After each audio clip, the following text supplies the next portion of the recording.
বহু বছর আগের এক শান্ত গ্রামের কথা। সেখানে থাকতেন মধ্যবিত্ত কৃষক কালাম শেখ।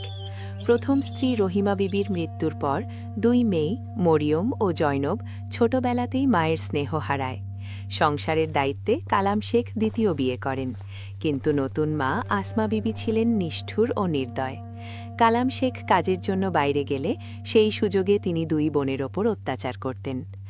আজ কয়েকদিন পর কালাম শেখ বাড়ি ফিরছেন, আর আসমা বিবি মেয়েদের ডেকে কড়া ভাষায় শাসাতে লাগলেন। এই তোরা শোন, এদিকে আয়। আজ তোর বাপ ফিরছে, খবরদার। তার আগে যদি দেখি উঠোন ঠিক মতো ঝাড়ু দেওয়া হয়নি বা রান্নার জন্য কাঠ কাটা বাকি আছে, তাহলে হাড়গোড় ভেঙে দেব। তোরা জানিস তো, আমার মেজাজ খারাপ হলে আমি কাউকেই ছাড় দিই না। ঠিক আছে মা, আমরা এখনই সব গুছিয়ে ফেলছি, আমাদের উপর রাগ করবেন না। কিন্তু মা, আমাদের বড় খিদে পেয়েছে। কাল দুপুর থেকে পেটে কিছু পড়েনি। আজ কি এক মুঠো ভাত পাবো? কাজে ফাঁকি দিলে পেটে কিছু জুটবে না। আগে সব কাজ শেষ কর, সন্ধ্যায় দেখা যাবে। আর একটা কথা, তোর বাপ এলে যদি এসব নালিশ করিস, তবে তোদের এই গ্রাম থেকেই তাড়াবো। মনে রাখিস, এই বাড়িতে তোদের থাকার জায়গা আমার দয়াতেই আছে। ঠিক সেই মুহূর্তে বাইরে গরুর গাড়ির শব্দ শোনা গেল। কালাম শেখ বাড়ি ফিরেছেন। আসমা বিবি তড়িঘড়ি করে মুখের ভাব বদলে দরজার দিকে ছুটে গেলেন।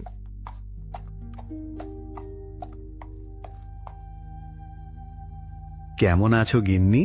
ঘরদোর তো খুব পরিষ্কার লাগছে। আমার লক্ষ্মী মেয়েরা কোথায়? মরিয়ম, জয়নব, তোরা কোথায় রে মা?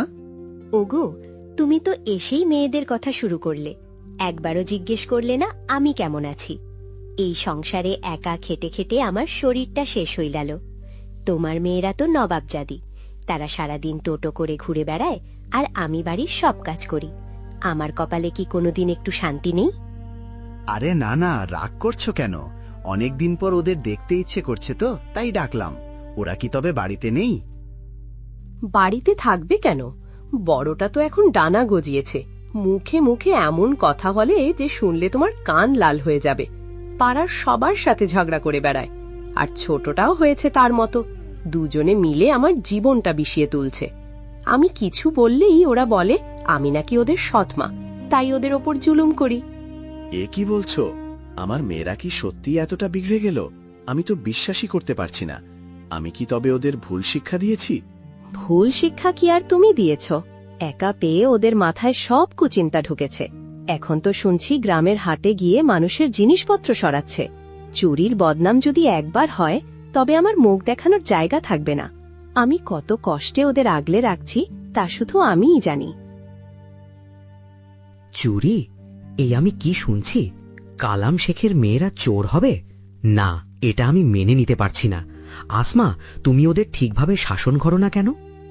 শাসন করতে গেলেই তো গ্রামের লোক আমায় নিন্দা করে, বলে সৎমা হয়ে মেয়েগুলোকে মারছে। আমার হাত পা বাঁধা গো, তুমিই এখন যা করার করো, নইলে একদিন আমাদের